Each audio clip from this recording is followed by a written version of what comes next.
Today on The Insiders, we'll reveal the agonizing legal ramifications of alleged child abuse. I've spent my life savings, I've put every ounce of energy I've had in this legal battle for the last 7 years of my life for my children. A senator will introduce legislation that could help America compete in the global marketplace. And we can win it. We're still today the greatest economy in the world, but we're being challenged, particularly from Asia, in ways that we've not been challenged since the end of the Second World War. And on the Waist Watch, Alan Keyes will expose some extravagant military benefits. We ought to make life easier for our men and women serving in dangerous or isolated places, but not when those places include Washington, D.C., for example. I'm Jack Anderson in Washington. Welcome to The Insiders. In an earlier report, we told you of the efforts to reunite families that have been separated by false accusations of child abuse.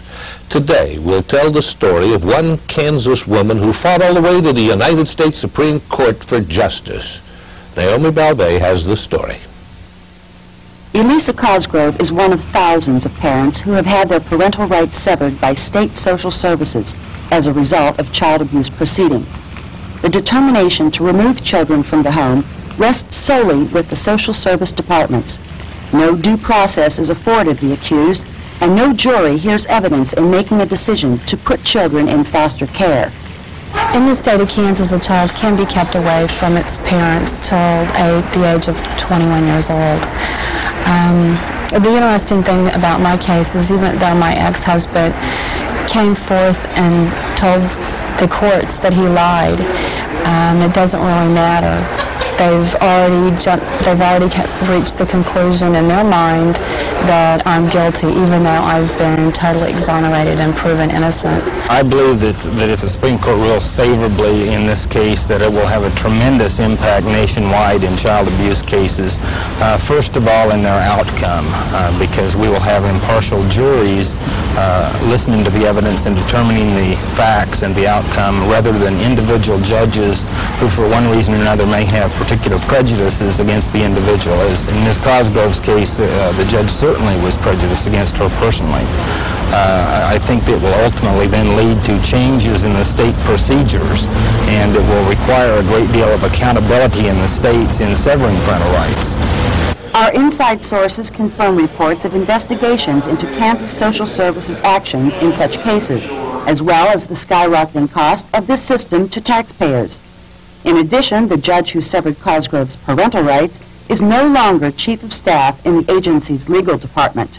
It's amazing that this has not come before the Supreme Court previously. I think the reason that it is becoming even more important today is because of the attitude against child abuse now. It's such an outrageous thing to hear about, and such a stigma has become attached to anyone who is accused of child abuse, guilty or not guilty, that it is necessary that procedures be implemented to assure justice and fairness in the trials. Only a small percentage of cases filed are ever heard by the U.S. Supreme Court, but Elisa Cosgrove is desperate to get her children back, and she has placed all of her confidence and resources in the highest court of justice in the nation. I have spent my life savings, I've put every ounce of energy I've had in this legal battle for the last 7 years of my life for my children. The Supreme Court doesn't accept many cases in which petitions for certiorari are filed. I think about 2%. After all the time that I've spent on this, I am very confident that this is an issue they cannot ignore. Legally, there's no other court in the land that's any higher than the Supreme Court. So, in regards to this being the highest court in the land, this will be my last-ditch effort legally to be able to overturn the decision. We filed a petition for certiorari asking the Supreme Court to hear arguments and make a determination whether or not the individual states are required under the United States Constitution to allow a jury trial to parents who are having their parental rights severed by the states.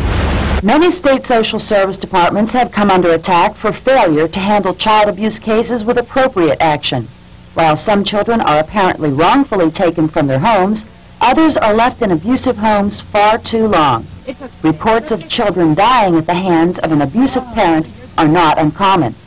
Although accurate figures are hard to come by, In the state of Virginia alone, in 1989, 34 children died under these circumstances. According to Barbara Bryant, who represents the Virginia chapter of Pro-Vocal, this figure indicates an alarming rise in violence against children. Bryant champions accountability for state agencies' action, or lack of action. She helped to organize a demonstration in the nation's capital last spring. Parents wrongfully accused of child abuse who are also struggling to reunite their families protested the actions of their state social services. It's an issue both of due process and accountability. There's just no responsibility. We left another country hundreds of years ago, and this is the beginning of the 215th year of our Declaration of Independence. We declared that we wanted to get away from sovereign immunity, yet we've recreated it within our states. Children are not really being protected. It's the tax funds that are being protected. No decision on this petition will be made until after the Supreme Court reconvenes in October. Elisa Cosgrove still faces a long wait for the wheels of justice to act on her case.